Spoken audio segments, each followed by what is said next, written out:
and welcome to another episode of the Never Worries podcast. I'm your host, Tom Brown, joined as always by my brother, Jack. Jack, how you doing? It's hot. It's a scorcher. Um, Tom, I'm doing good. However, I know we got some other stuff to talk about, but I've noticed that the Red Sox are just back to their 50-50. I mean, 500 really, but just back to their kind of normal selves. I know we're going to talk about it in a second, but we got some other stuff going on. But it's hot, but I just don't. I see the Red Sox cooling off, unfortunately. Yeah, it's same old here. Tough weekend when you're not scoring runs, or if you are scoring runs, you're playing bad defense. It's kind of the same. It is what it is with the Red Sox. But as you mentioned, we're gonna get there because the Celtics have begun their salary cap shedding last night, early this morning. I don't know when the hell it was. It looks like 10:38 CST. So yeah, 11:30 last night. The Celtics and Trailblazers agreed to a trade. Jrue Holiday, a guy we both really like, going to Yep. Portland for Anthony Simons, and somehow the Celtics got two second round picks. It's interesting. Also, it's going to be a salary swap, so they are now under the second apron technically, but Cornette and Horford aren't signed. It's going to save them something like $40 million in luxury tax. But this is a sign. I think Jrue Holiday at this point in his career is a guy that is on teams that want to contend for a title, which is a strange thing for the Trailblazers to be doing. But I think that's why the Celtics traded him. Yeah. Um, I don't know much about Simons. As I'm looking at his basketball reference page, I mean, he averages 15 points a game. I hope that he gives you the same kind of defensive lift. I know Jrue Holiday was hurt in his last few weeks with the Celtics, but wasn't the same Jrue Holiday that was there last year. But really, just not. Even though they had essentially the same roster, just not the same team from last year. So. I honestly I don't know much about Anthony Simons. He's been in the league for 7 years. Last year he played 70 games and averaged 19.3 a game. So he can score. He plays the same position as a lot of guys on the team. Um, I mean, hopefully he can take the ball up and play a little point guard. It's going to be a weird year. We're going to talk about the East in a second, but everybody's Achilles is basically the new ACL, right? Everybody's I blown an was Achilles. thinking that exact thing the That other night. it's the new ACL. It's like when wideouts uh 5 years ago were blowing their ACLs or running backs were blowing their ACLs. Now basketball players and skill position players are just tearing their ACLs No, or Achilles. Achilles. Sorry. Yeah. Jack, And actually, do you know it's just what's tough. a more apt comparison for this podcast? It's the new UCL. Pitchers come Yeah, in, that's a they're good yeah. awesome. They're popping their UCLs and getting Tommy John, and now everyone's. It's weird because with Halliburton and Tatum, they're in the prime of their career. When Yeah. Kobe did it, um, Well, Kevin Durant, Durant was in the prime. I mean, you could argue yeah, Durant's still in the prime of yeah, his career. true. Uh, but yeah, I just think with this trade, they were like, this is too much money. We don't have Tatum. If Tatum didn't get hurt and they just lost to the Knicks, especially with the way the East is going, I mean, they Run definitely it back one say more year. one more try, get everyone healthy. But you wonder, are Porzingis's days numbered? Is this just let's Yeah, really I reset? He's I would harder to get imagine it off. is. Yeah, he is harder to get off, but I mean, as the group chat was explaining, he has the expiring contract. You could package him up and send him somewhere, and probably get a bigger return. I don't really know. Basketball trades are weird to me. Last night I was on Blue Sky and I saw all three Kevin Durant trades like laid out for what they are. Um, the e a superstar moves in basketball and it's really like one way. Like Luca and Anthony Davis is different, but it's just like you're not seeing the return Like I guess in baseball you don't see the return either, but it's just weird that a guy like Kevin Durant can get traded to the Rockets. And I know Dylan Brooks is in some circles a good NBA player. I wouldn't necessarily consider him and Jalen Green and a bunch of seconds an even swap. I hope this one turns out to be more of an even swap. He's younger with a better contract, but I don't know. I don't know if they're going to get the same leadership that Jrue Holiday. When Jrue Holiday got acquired by the Celtics, it was essentially a one-for-one swap with Marcus Smart. And you and I at the time said there is finally an adult in the room. There will finally be an adult with the ball in his hands late. And that's exactly what he did. Like Tatum and Brown were your superstars. Derek White really came out of nowhere to be like one of the best overall players on the team. Um, and I think Holiday thrived in that role. So I don't know what he's going to do in Portland. That's crazy that he's going back to Portland. Yeah, and especially with the way the West is now, where I The West it's not looks like like they're it gonna could be make a spoken for the move, next 5 years. but at the same time, the Lakers can make a move, and then all of a sudden they're a hell of a good team. Uh, I don't the spend enough time on Basketball Reference, and sorry to cut you off real quick. The nicknames for Drew Holiday are just fantastic. Jay Holla, the Drew, and the Kung Druth Fu Drew. Get out of here. Kung Fu Drew. I wish I had known that Yeah, the last two winners all seasons. around. Um, So do I. so yeah, I lost my train of thought because of what you're. Oh, the West. No, you just look at the teams. T-Wolves, you know, they could make everyone could make a move, and then all of a sudden they're challenging the Yeah, Thunder. So that's what's strange about this for the to take on money for the Blazers. But hey, I don't know. Maybe they're thinking with yeah. Time That's Lord and Malcolm Brogdon. Is Malcolm Brogdon even still on the team? I don't know. I don't. I can say with all honesty, I think the Blazers are the team I probably watched the least ever. yeah. Like even the They got Kings had Scoot. exciting light the beam years. I don't Yeah. know if I've watched the Blazers since they lost that game in 2002 to the Well, Lakers. well, I'm gonna tell you what. I'm just gonna save you the Google. There's nothing on their team that would suggest they're even close to contenders, even with adding Drew Holiday. I mean, there's nobody here. Yeah. I so Scoot Henderson is literally their best player. yeah, DeAndre Ayton's their highest paid player. Their second highest paid player is Holiday. Their third highest paid player is Jeremy Grant. So they, yeah, I don't know. And we're not deep diving like we have League Pass, but we watch it for a good matchup, not to scout what the Blazers are doing. Yeah, Uh, this is a John Hollinger question. yeah. So the Celtics are under the second apron, which that's great. Um, you never know what's going to happen with Hauser because he has a good deal, 4 years left, averaging. I can't average that, but I'm going to say close to like 10, 10-5 a year, maybe 11 a year. So Oh, his contract? Oh, yeah. So the I don't think they're going to move Jaylen Brown. I know that's been whispered around, but that just seems. so here's the deal, though. If they move Jaylen Brown, they're essentially waving the white flag on contending in the East. And granted, they might not be the best team to contend in the East without Tatum. Um, but that is essentially if they move Jaylen Brown, it's basically saying like, well, we'll try to rebuild with Tatum when he gets back. That's a I gotta yeah. say something, and I'm just gonna say this right out the gate. Um, the Jaylen Brown to trade up to get Cooper Flag is the most Boston Celtics fan white we need a white hero shit I've ever seen in my entire life. It's the Gordon Hayward shit all over again.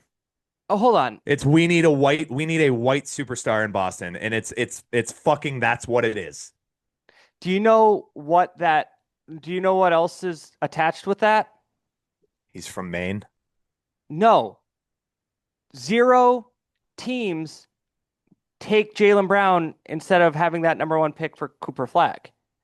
Cooper Sure. Flag is, I mean, it's a projection. He hasn't played a second in the NBA, but Cooper Flag is looked at as a prospect that will be better than Jaylen Brown, and you don't give up a controlled rookie for 5 years for a guy that's making, I think, still the largest contract in the NBA until But Tatum that's not the signed. point. That's not the point. Well, that's Oh, kind I of know what you're saying. Yeah, that's reinforcing the point where nobody's going to make that deal, but Celtics fans want it to happen because they need to cheer for a white person.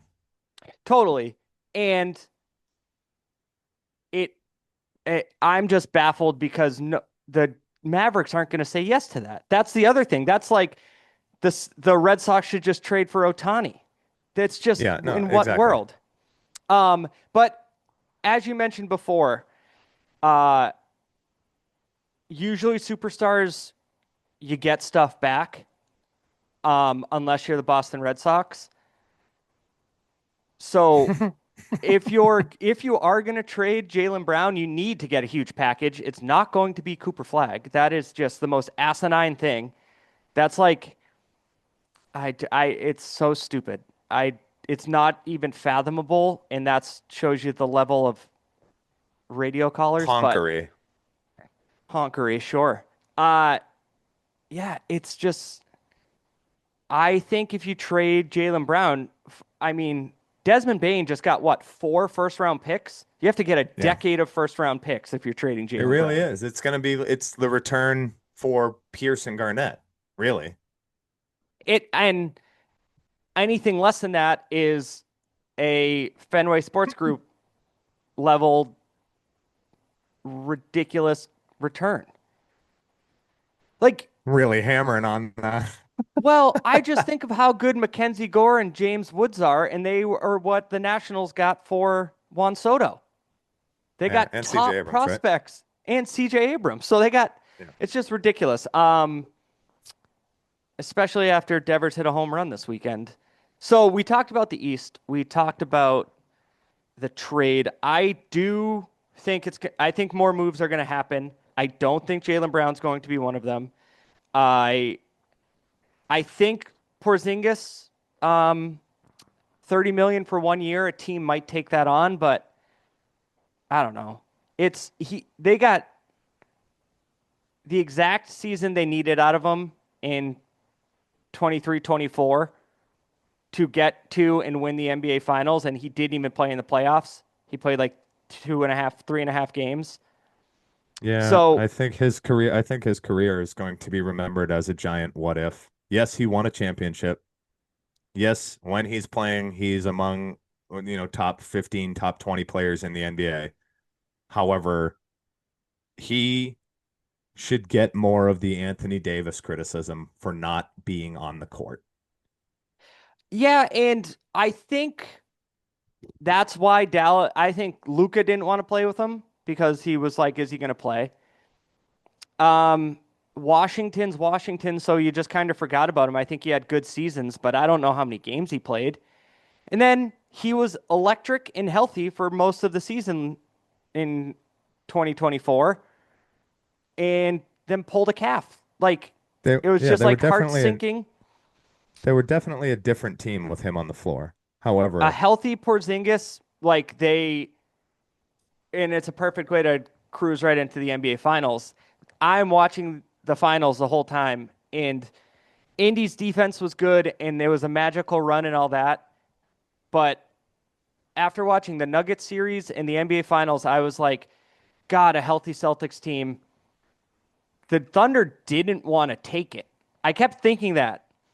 Even in game 7, in the first half, I was like, when are the Thunder just going to be like, hey, we're at home and we won 68 games. Let's go ahead and take it. They did in the third quarter. yeah, But God, if you put uh, that healthy lineup of Holiday, White, Brown, Tatum, and Porzingis against the Thunder, I'm wondering. I don't even think it would have gone 7. Now I'm a dirty homer, but yeah. God, I don't know. I don't know about all that. I just they were The Knicks series was the biggest anomaly of that I've really watched in the set and like however 6 games that went, that was one of the weirder series I've ever seen in any professional sport, really. Yeah. Just a quick note on Porzingis. And again, they are a different team, and any team is a different team when he's out there. Just a quick question for you. Do you know how many seasons he's played more in his 9 years than 60 games? I'm gonna say two. Close. It was three. He played his 72 games his rookie year, 66 his second year. He got hurt in his third year, didn't play in his fourth. And then it wasn't until he was with the Washington Wizards that he played in another 60 games. 42 Yeah. this year for the Celtics. What did he play last So year? again, 57. Yeah. Was he dinged up or were they just I don't know. Yeah, It was a combination. I mean, he got hurt towards the end of the year, and then everybody was like, put him in bubble wrap until the playoffs." And the yeah. playoffs came, and he wasn't ready. Well, this year he was who knows what the hell's going on with that illness. But I think he's the last guy to go. Um Maybe he's so gonna be let 30. 30-year-old 7'2" guys don't necessarily get better in health. with a history of lower body problems. So game 7. I'm going to be completely honest with you. I missed by like a minute. I came in and the finals was in a timeout. And when I came back, I checked out some skeets. It was still in timeout, and it was, oh God, oh no, that I hope that's not what it looked like. And then I'm like, who was it? And luckily, ESPN showed that disgusting replay 48 times, and Yeah. the slow mo. Um, and I'll say if that was a Saturday night or a Thursday night regular season game, I would have turned it off. It was the finals, so I couldn't. It was a game 7. hmm But it was just like, oh, the star of one of the teams is now out till 2027. No thanks. Yeah, Just I like a mean, bummer. it was, if you didn't hear ESPN say it, I don't know if you know what the two best words in sports are. Game What are 7. they? Oh, Game 7. They only said it like 600 times. Um, so this is, to all those analysts, and I know we don't get a ton of listens, but to all those analysts who say it's the finals, you just gotta nut up or sack up and play. That's why you don't. That's why you don't, because the Indiana Pacers won't have their best player for all of next season, just like the Boston Celtics won't have their best player. Now, granted, Tatum wasn't gutting out a calf injury, but that's exactly why people rest. Uh, that I just, um especially, I know we just had a conversation about a guy not being available for his team, but basketball is not an easy sport to play 82 times a year. well at this point like Like, 100, well, yeah, oh yeah, for sure. But I mean, 120, whatever. the it's insane. And they're the best athletes in the world, moving at a rate of speed that their change of direction is normally very good, but when it's unexpected, like they're not like football players at least are thick boys. They're real Mm, thick boys. Where basketball players keep it pretty lean, and you like when they show that shit and it looks like you're just snapping a rubber band. yeah. Like no, it's not as gruesome as like the Theismann injury, like when Lawrence Taylor broke his leg, Sure. but That's a fun it rewatch. is fucking horrible to watch and see this dude writhing in pain, and then to have people being like, "Oh, you shouldn't have cried." The fuck out of Oh, here. yeah. Um I yeah, no, most heartbreaking of it all was when he just knew, he put his head down and said no, no, no. It was like, okay, can we cut away from this? Can we stop showing that particular replay? Yeah. Like, I mean, it's a bummer for Halliburton. I'm not the biggest Pacers fan in the world, nor have I ever been. But oh, thanks were a you lot, not Al pulling for him in Harrington. game 7? No, You wanted the Thunder to win? the whole way. Yeah. Oh, you didn't like the comebacks at, oh, I thought it was exciting. I was like, give me a Sure, it's 20. exciting and fun to watch, but no. I wanted the Oh, Oklahoma City Thunder to win. oh, see, I I had it Tom, do you in my not head. remember who Jermaine O'Neal, Ron Artest, and Al Harrington are? They're not on the team anymore. Jermaine Oh O'Neal's a God. Celtics Oh. legend. Oh, you know who's not on the team anymore? Gary Sheffield's not on the Yankees anymore, but I still hate him. He still gives me nightmares because I think You he's don't gonna take Derek Lowe deep. you don't think you don't remember fondly the Jermaine O'Neal Celtics years? I remember them. I don't know if fondly is the word I use. Um, oh, I was like, no Oh no, way. Halliburton. it takes me a long time to get over when Reggie Miller starts talking. It takes me a long time to get over that's Reggie Miller. Well, that's a different story. He's a good 3-point shooter. I don't know if he's the best analyst. Um, and actually, I think he just said that Jalen Brunson's the best clutch shooter in the league. Um, he said that Interesting. 450 times. As Tyrese Halliburton was hitting shots that meant more Oh in bigger no, but games. it sticks in my craw even more because he kept saying it game one and game two against the Celtics. Uh, so you know the Halliburton injury put a big storm cloud over game seven, but the Thunder did go ahead and finish an incredible season where they won 68 regular season games and then what is that? 68 plus 16, Yeah, they 84. were the only two teams that won more were the Warriors and the Bulls. So incredible season. Uh, Yeah, really, really good. and And they that's what did when you what were talking about the West with Portland, like they're still young, and we know that it's like very difficult to win back-to-back years. But they like I've heard people say like, is this the official end to the super team era? Like, I don't know if it's that far yet, but they're giving you a blueprint on how to win games where you need one legitimate superstar and a bunch of guys who Belichick it out there. Just go out there and do their job. yeah, Chet was a pretty high draft pick and a pretty huge prospect coming out of college. So like No, but I the get young that. part is the key.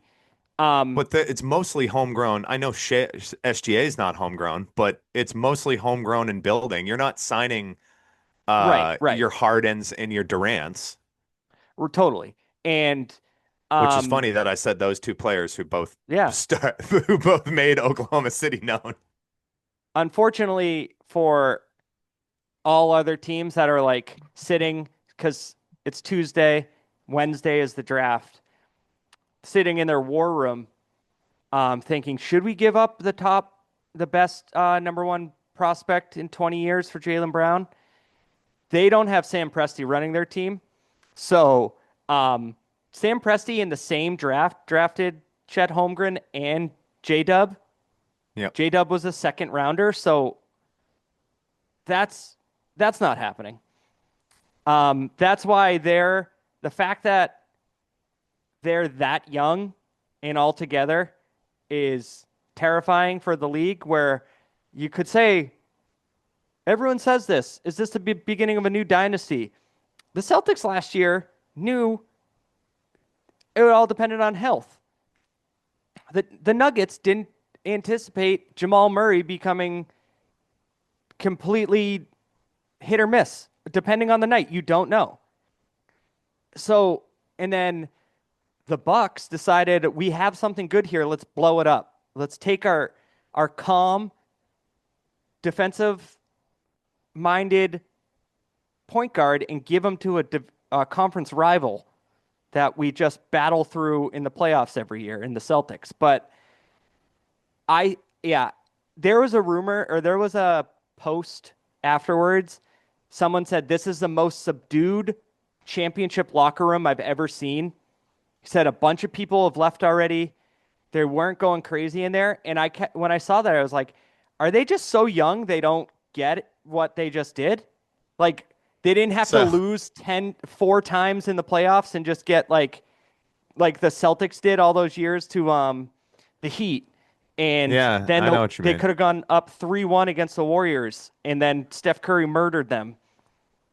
So Alex Caruso, I heard they had to wait for Alex Caruso to get to the locker room because he was the only one who knew how to pop open a bottle of champagne. Yeah, I So that's ridiculous. And then I saw the video of it. and he was spraying it and freaking out. And I was looking around like, those dudes don't seem like stoked to It's do it. because they didn't know how to do it. Um, But but no, I agree. yeah, Like one of the funniest stories I've ever heard is Jeff Teague. Shout out to another great podcaster.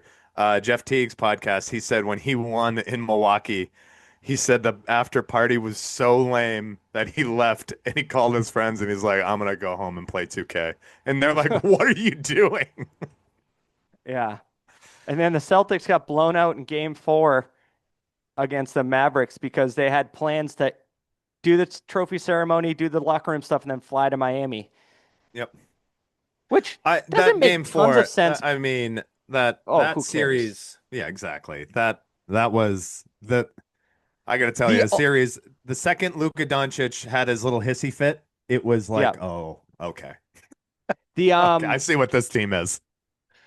the one thing is this happened against the last 2 years because the Celtics and um Thunder had historic net ratings. And I know you don't listen to his podcast, but Bill Simmons pointed out there's a handful, a very small handful of teams that went through a whole season with less than 20 wins. And this year's final going to game 7 and last year's finals going to game 5 ruined it for both the Thunder and Celtics to join that list, which is nuts to think you win a championship losing less than 20 games. Yeah, that is crazy. Although the Celtics ran through the playoffs 16-3, but it was a joke. Tom, I don't know if you knew about that. Yeah, it was a joke. There, the teams weren't good. You know, I'm not revisiting that. We're not Nope, we're not. relitigating. Nope, I have my Celtic shirt on. I we're we're Above gonna it. if we want to get mad, let's switch to the Red Sox. So we the best thing to happen with the Devers trade, Jack, was we faced our fears right away. I 2 days guess. or what 4 days after it happened, they go to San Francisco, they face Devers, and they lose 2 out of 3. Devers hits a homer in one of the games, and they struggled to score runs in 2 of them. So it's it is what it is. Yeah, I mean, they lost 3-2 and 9-5 and won 5-7. So the runs, I mean, one of the Oh, games I they weren't guess scoring, but okay. yeah. But I mean, he went 0 for 5 the first game with a strikeout, I think. Yeah, with one strikeout. And then the four other balls that he hit were rockets. One I thought was a homer to left field. Cedon Rafaela made a nice catch up against the wall. Then he went 1 for 4 with the 2-run homer in game 2 and 1 for 4 with a walk and a strikeout in game 3. Um, Here's something I will say that is my biggest fear that we didn't address yet. Um, the Red Sox lineup every single day without Alex Bregman and without Rafael Devers, and I know they're, 7-3 or 7-2-5, and then last night was I think another like five. I think they scored five last night. Um, so they are scoring runs right now. However, it seems like their starting pitching boom that they got over the last four series or so is starting to come back to earth. I mean, Walker Buehler got obliterated last night. But the Devers thing, going back to the Devers thing, there's nobody when the lineup flips over. At least this is how I feel, that you are excited to see bat right now. And I'm including Roman Anthony and Marcelo Meyer in that because both of those guys are hitting low 100s. And they're Yeah, rookies. I'm not saying pull the plug, don't put them in there, but this is what you traded your present for, your future, who right now looks rough. yeah, they look like guys that have played a month or in a month and a half and less than a month in the majors do, especially lefties that have faced lefties. Oh, especially And early 20s. right, right, can it's insane. I have thought about this. It is insane that they are 22 and 21 or whatever they are. That That's it, I to think. man Yeah. to manage being a Major League Baseball player at that age is wild. And I, I sent this to you. When the Red Sox right now, without Bregman, and now that they've traded Devers, face a lefty, their lineup is Ref Snyder, Roman Anthony, Romy Gonzalez, Narvaez, Duran, Story, Toro, Rafaela, Nate Eaton. You What? know what sucks about that, Tom, is that's not going to change because Romy Gonzalez and Ref Snyder will hit home runs against lefties. They do hit homers against lefties, and they hit lefties well, but I've said it before. Those are not guys you can anchor a lineup around, no matter how much they kill lefties, because as soon as the lefty gets out of the game, you have a bad lineup. It's just a lineup, and we were calling for we wanted Meyer and Anthony. We like Christian Campbell, but you need firepower. You need guys that are all stars, and don't throw the Jaron Duran as an all star at me because He's hitting 257. That's it's not an just not all-star. He was an all-star last year. right. Right. And I'm just saying maybe I should use the phrase perennial all star because That's a better they're way to just say it, yeah. they're I just just want to there take you is through their Can I just take you through their starting lineups batting averages from sure, last night, Tom? This is something sure. means a lot to me. Jaron Duran leading off, 257.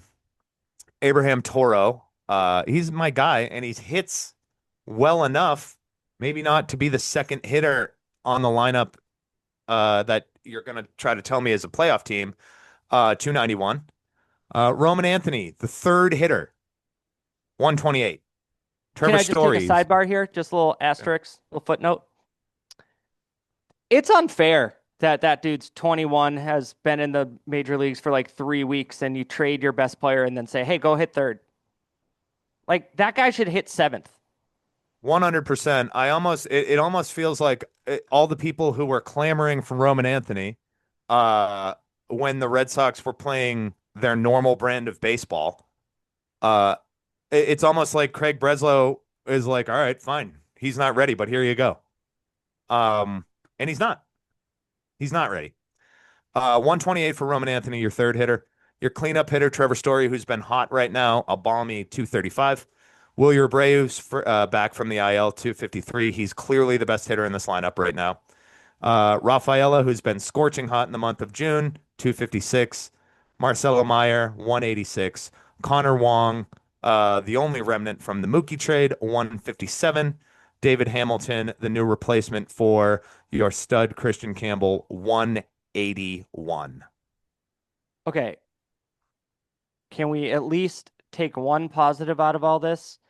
On June 23rd, Connor Wong got his first RBI. No, I will not allow that. Four of the nine, almost half, have a batting average less than 200 on your 2025 Boston Red Sox. They call that the Mendoza line, Jack. I know what it's called. It should be called the Alex Cora line because he's the one who keeps trotting the shit lineup out there. And I imagine that he keeps getting kicked out of games because he has to sit there and watch this lineup try to play baseball. Well, so the batting averages are what they are. Can can we just can we stop with Jaron Duran getting in a rundown and then Toro getting thrown out at second and doubling himself up on what should have just been like, oh, one boneheaded uh, base running, you lose the lead runner. Shoot, that was bad. Let's let's just build on it and try and stretch your fielder's choice into a fielder's choice plus second. I mean, It's just Middlebrooks correctly called it out last night, and he said that is bad base running from Jaron Duran. Like he yeah. knew where Neto was. Neto is a good fielder. He knew where he was. The ball was hit directly at him. Like I don't understand why he went. And I get that he's a very aggressive base runner.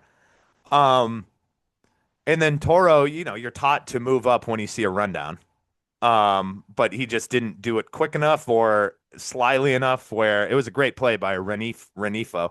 And then Cora got tossed because they blocked second base, which is true. They blocked second base. Um, I don't know. I can't keep blaming this on the players when the manager is putting them there. Like I don't he said it in an interview a few weeks back where he's like, "Well, we're not playing good defense. We don't run the bases well and we're not hitting. I'm the manager." Like it's been that way for 5 seasons. It's been that way since 2021, which was a freak season. And even the run through the playoffs, if Kiki Hernandez doesn't hit 500 in the first series, you're a first round exit. And it's a blip. It should still be a blip on a very bad radar since 2020. Yeah. Yeah. Um, so let's move on. We're gonna do a little guys that are trending up, little stock up, a little stock down. But since we're already down, let's stay down. And the guy I texted you over the weekend. I had a little kid-free weekend, so I got to actually throw on the ball game in the middle of the afternoon, and let me tell you what, lovely. But I if we're making moves here, if the Red Sox are making moves, I am ready for Roman Anthony to be plugged into left field for the next however many years before he gets too expensive. Um, and use the name and the fact that he was All-Star Game MVP last year for Jaren Duran to be traded. Because obviously there's no limit here. Rafael Devers was traded. So I I think people talked about how he improved on defense last year. I still don't trust him to catch a fly ball. He drops routine fly balls. He threw a ball to the plate from left field last year, like a one hop base hit, and it was just a bad throw. I just don't think he's that good of an outfielder. His offense has dropped. He has a 94 WRC plus. That's 6% worse than league average. Uh,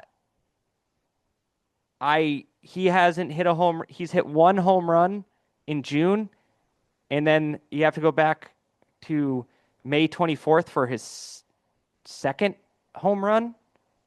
Um, he has 19 doubles and 8 triples, but overall, it's just not there. His on base is 309, so he's not Yep. walking. No, he swings at a lot of first pitches. He tries to ambush and it doesn't work out. His K rate is 5.8 and his walk rate is 5.8 and his K rate is 23.6. Yeah, he's not the same player. Get on the phone with AJ Preller, please. If the Padres Padres. want that, let let it happen, baby. But you got to expect there's nothing going to come back though. You got to expect you're letting him go just to have Roman Anthony play there. And Roman Anthony's hitting 115. Yeah, but the Devers trade has said they're going to play Anthony. So let's Sure. not Sure. let's not bury the dude less than a month into his big league career. I'm not trying to, but I'm just trying to say that unless there's a huge change in his momentum, which there can be. I mean, we watched Tristan Casas have terrible at bats. Well, not even terrible at bats, just, play poorly for a month. And we were sitting here saying, no, you got to let him play it out. And then he got hot for the whole second half and he was one of the best hitters in baseball. Can that happen to Roman Anthony? Of course. However, if you're going to trade a guy like Jaron Duran, the point I'm trying to make is you have to brace yourself for a shit return. Oh, yeah, Jack, that's what they do. Um, maybe they could get a decent player because he's under team control for like 3 more years. To me, you traded Rafael Devers. You said you don't see yourself winning less games this year because of that trade than you would have with him in the lineup, which just doesn't make sense. And if you're going to trade Rafael Devers and start playing the young guys, then send out packages to get prospects back, if that's what you're doing. If the whole philosophy of the Boston Red Sox right now is not paying giant contracts to establish good players, then get prospects that will be good. Like, now you're not going to get James Woods and Mackenzie Gore for Jarren Duran, but get a young pitcher that if he pitches in the threes for his ERA for his career, great. I yeah, I mean, and who knows? Maybe that's Kyle Harrison. Like, we don't know. He's still in Worcester. He went right to Worcester. Um, but I'm watching every game with like the feeling of when is this gonna go wrong? And luckily last night Walker Bueller only had to make me wait, one pitch to realize Mm-hmm. like, oh, bottom of the first, it's gonna go wrong. Um, and even the other day when Crochet, like it is so different when Garrett Crochet starts a game than any other pitcher on the Red Sox. Yeah. And even still, like he didn't even give up the run, or he didn't even like it's just poor baseball. It's poor baseball, and it's been that way for 3 years. Um, I don't know how many more games Alex Cora can get kicked out of for this team. I really don't. And the roster building is abhorrent. Like again, I keep hearing all this shit from the Devers stuff. Like I just wish he picked up a glove and played first base. He was historically the worst third baseman in the major leagues every year of his career.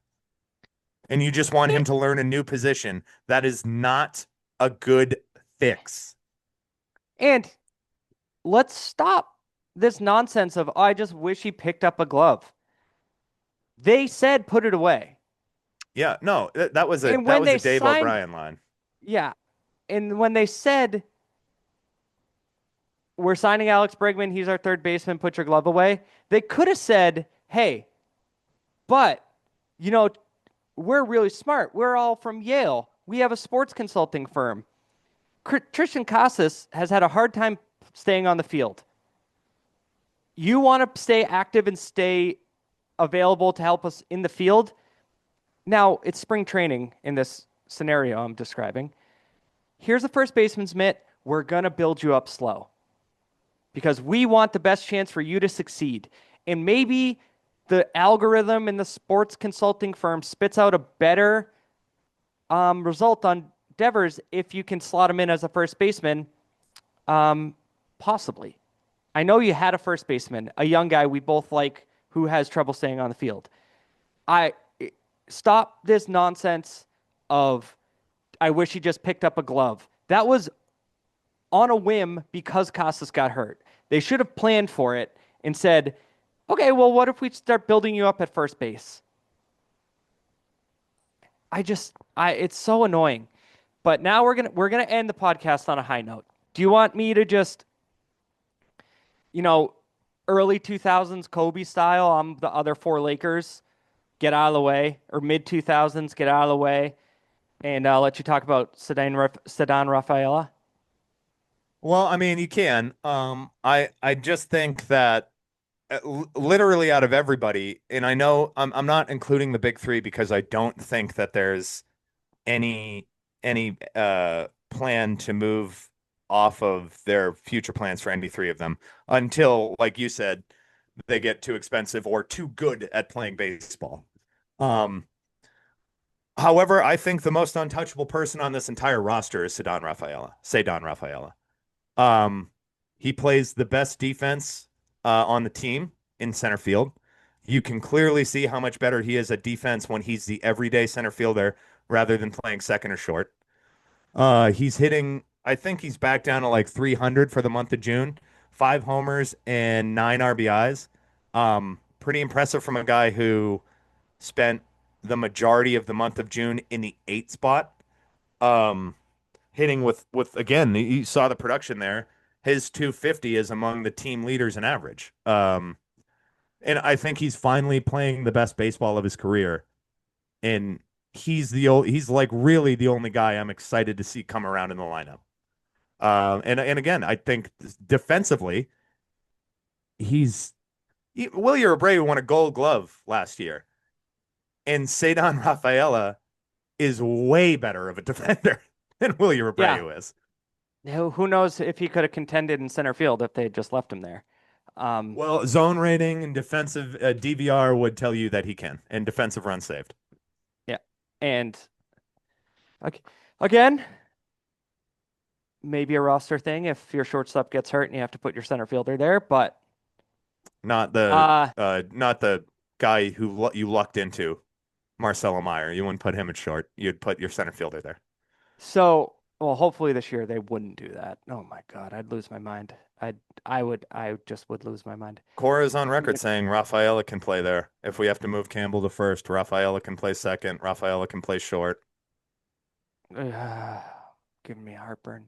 Uh no, so we were texting about Rafaela the other day, and I was just like, if his absolute offensive ceiling is like 20 home runs and then you add the defense, then he is untouchable. You don't give that up. And plus, he signed a ridiculous team friendly deal, I believe. Yeah, 8 years, last year. 50 million through Yep. 2031. So it if he just figures that out offensively and he keeps going and he just like even if that career high number is 20, you're just good. I do have a bit of a wrinkle though. Oh, He hasn't I know walked what in you're gonna 12 say. games. Oh, I thought you were gonna say they should package him and get No, no, no. Otani? Shohei Ohtani. I'll call in the Um, sports hub later for that. No, I was gonna say he has not walked in 12 games. yeah, He he's a free swinger. he does not. You can't walk off the island, is the old saying. But Mm, maybe maybe take one. yeah, he has trouble with that. He just wants to swing. Uh, that yeah, he's been the lone bright spot. As much as I do love Myers home runs, they are bombs. But until those guys, and I think they'll adjust or whatever it is, I think they'll be fine. But yeah, it's just him right now, which is crazy to think that that's the guy in the lineup where it's like, all right, hey, they got to the 8 hole, might get something going here. Well, Uh, now he's moved up. Now he's six. Like that is the ever-changing dynamic lineup that Alex Cora trots out there every day. It's whoever's playing best. Let's move them up in the lineup and see if we can get them more at bats, which works in beer league softball. Maybe. yeah, I got moved up to clean up once. All right, and then we'll end here. Amen Jack, wasn't there that day. huh? Jared wasn't Amen there never, that day. he never moved out of the 3 hole. Are you kidding me? Do you think it was even allowed to consider that? Amen not hitting in the 3 hole. Uh, I was ready, Jack. I was ready to Oh boy. say my goodbyes to Brian Bayo as a this could be your number 2 guy.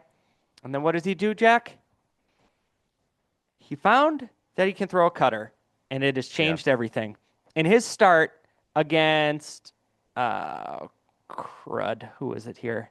When was the last time you heard Crud? Against the Braves, 10 hits, 7 earned runs. That was in the middle of May. It was low. We were low. Well, he threw zero cutters. A month later, 7 innings, no runs against the Yankees. He threw 38. It was his most thrown pitch, more than a sinker. He, it's not a strikeout pitch. He's still not striking out a ton of guys, but it moves different than the sinker, and it's not off speed. It's just he has the slider. He's sinker, slider, cutter now, Yep. and I'm loving every second of it. Poor bastard got a loss on Sunday because of bad defense. He had 1 earned run. That's David who it was. It Hamilton, wasn't Crochet. It was Bayo who, but he also gave up. He did give up a home run to Rafi. but it was after an error that would have got him out of the inning. Yeah, I know. You did say that too. Um, so and then Ramos hit a home run in the first after two cutters were strikes. I mean, this isn't just being like the umps suck. If you look at the strike zone, they were The umps, strikes. the umps, the umps for the past 4 games haven't been great.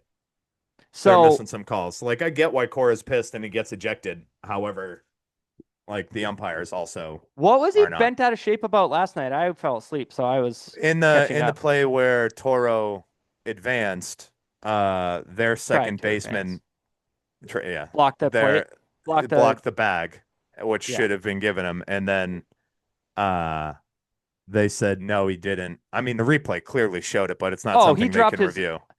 I Yeah, was watching oh, they can't review it. I was watching the condensed game and I was like, well, it's probably because he just like went full on 80s catcher there.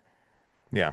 Uh but Brian Bale, I I don't know if this is going to be the difference here. Um, But yeah, like last year, he started getting hot around this time too, and he significantly dropped his ERA. And he did that. He's been pitching well. The knock on him going into like the month of June was, can he get out of the fifth inning? And yep. the last couple of games, six, six and a third, seven, six. Yeah.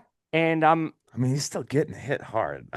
I mean, he's still giving up 3 runs and that's six, 4 runs and that's six and a third. He did have a shutout in the seven, which was a great game against the Yankees. But yeah, his it's ERA tough. is 2.49 in Yeah, no, June. he's good, and it's only 330 right now, which is good for him. Um, yeah, I'm still there with you, Tom. I still think that he can be a good pitcher. I do too. And it was always I don't know if they're still working on it, but you've seen Merlone talk about it or heard Merlone talk about it. His changeup used to be the pitch, Yeah. and then I don't know, did they decide to mess with it or did he lose feeling of it? I have a hard time if this Ivy League front office that I haven't been in love with has decided to change his out pitch and now it's not effective, but they're probably saying just give it time, it's going to be. If that's what the computer shot out, um, but he's pitching better.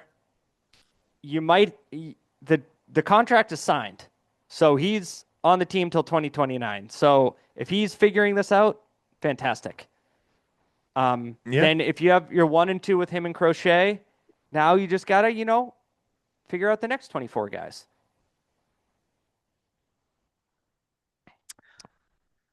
Yeah, I mean, or at least maybe just I mean, Chapman's been good. He'll probably be a candidate to move at the deadline. That's his thing. He loves Well, getting traded at the deadline. well, you brought up a good point where you said you Duran will get traded and then Chapman will stay, and it's like this is Christian Vasquez and JD Yeah, Martinez all over exactly. again. Yeah, yeah, yeah. Uh, Where it doesn't make sense. Like it's 1 foot in, 1 foot out. But anyways, as of last night, they're 40 and 40. 80 games or almost halfway through, and this is a 500 baseball team. Again.